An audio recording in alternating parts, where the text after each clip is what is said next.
अस्सलामु अलैकुम रहमतुल्लाहि व बरकातुहू। उम्मीद है आप सब खैरियत से होंगे। अल्लाह रब्बुल इज़्ज़त हम सबको अपने हिफ्ज़ व अमान में रखे। आज हम इंशाअल्लाह फ़ज़ाइल रमज़ान की हदीस नंबर 15 पढ़ेंगे। बिस्मिल्लाहिर्रहमानिर्रहीम नहमदुहु व नुसल्ली अला रसूलिहिल करीम।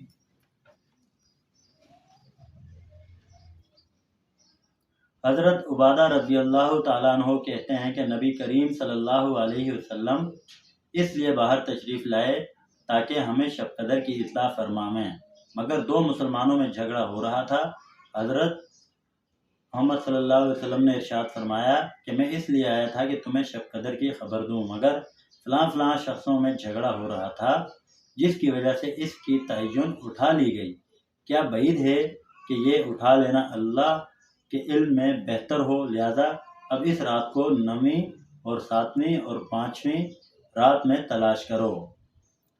हज़रत उबादा रज़ियल्लाहु ताला अन्हु कहते हैं कि नबी करीम सल्लल्लाहु अलैहि वसल्लम इसलिए बाहर तशरीफ़ लाए ताकि हमें शब कदर की इत्ला फरमावें, मगर दो मुसलमानों में झगड़ा हो रहा था। हज़रत मोहम्मद सल्लल्लाहु अलैहि वसल्लम ने इरशाद फरमाया कि मैं इसलिए आया था कि तुम्हें शब कदर की खबर दूं, मगर फ़लाँ शख्सों में झगड़ा हो रहा था जिसकी वजह से इसकी तयन उठा ली गई। क्या बईद है कि ये उठा लेना अल्लाह के इल्म में बेहतर हो, लिहाजा अब इस रात को 9वीं और 7वीं और 5वीं रात में तलाश करो। फ़ायदे में शेखुल हदीस लिखते हैं, फ़ायदा इसका माशाल्लाह काफ़ी वो है, हम मुख्तसर सा पढ़ते हैं।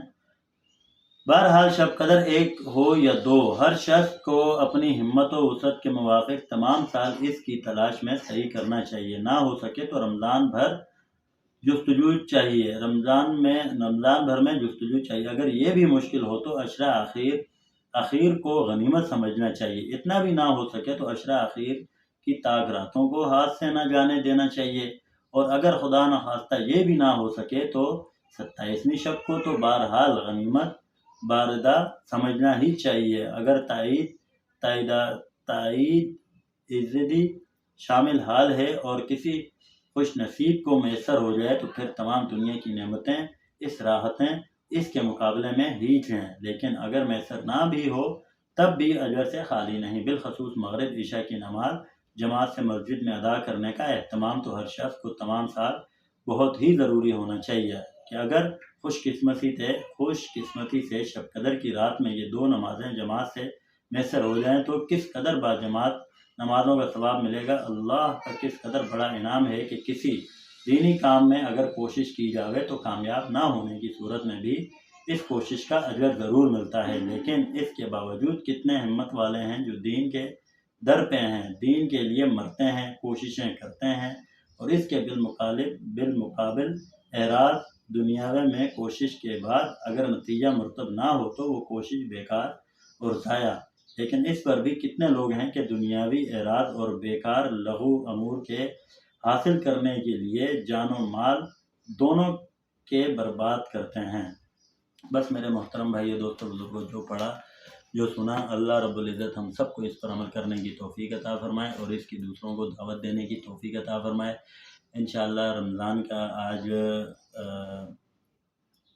दूसरा अशरा अल्हम्दुलिल्लाह चल रहा है, तीसरा अशरा अनकरीब ये 1-2 दिनों में आने वाला है। अल्लाह रब्बुल इज़्ज़त हम सबको पूरे रमज़ान अपने हुक्मों पर, हज़ूर सल्लल्लाहु अलैहि वसल्लम के सुन्नत तरीक़ों पर गुजारने की तौफीक अता फरमाए। और मेरे भाई दोस्तों बुजुर्गों, देखें रहमतों का, बरकतों का, मग़फ़िरत का, आग से खुलासी का महीना है। इसमें ज़्यादा से ज़्यादा जो है नेकियां करें, अपनी जन्नत बनाएं, लोगों के साथ अच्छा बर्ताव करें, लोगों का ख्याल करें, नवाफिल का एहतमाम करें, कुरान मजीद की ज़्यादा से ज़्यादा तिलावत करें, ज़िक्र अज़कार करें और सीखना सिखाना करें। और मेरे भाई दोस्तों बुजुर्गों, नेकी का छोटे से छोटा अमल करें, अल्लाह रब्बुल इज़्ज़त की रज़ा के लिए करें। अल्लाह रब्बुल इज़्ज़त की रज़ा के लिए अगर हम एक खजूर का दाना भी देंगे, अल्लाह रब्बुल इज़्ज़त बढ़ा चढ़ा कर हमें इसका अजर अता फरमाएंगे। अपना ख्याल रखिएगा, हमें दुआओं में याद रखिएगा। अस्सलामु अलैकुम व रहमतुल्लाहि व बरकातुहू।